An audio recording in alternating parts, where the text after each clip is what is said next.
Hello everyone, welcome to Commodities Podcast. This is 𝗀𝗫𝗀𝗃 from Sharekhan BNP Paribas. Today we have an update on crude oil. NYMEX crude oil price upward rally stopped at major resistance at $72, the trendline breakdown that appears on the chart, to rebound bearishly and settle below its support at $70 and expected to resume bearish trend to head towards achieving negative target at $66 and $62 in near term. MCX crude oil price settled below 6,000 level along with trendline breakdown to keep the bearish trend scenario valid and active for the upcoming period.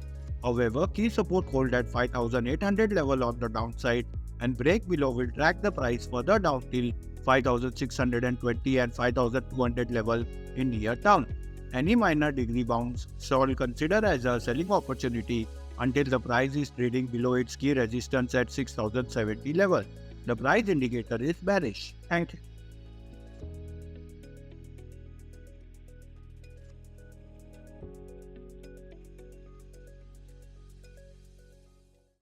Investment in securities market are subject to market risks. Read all the related documents carefully before investing.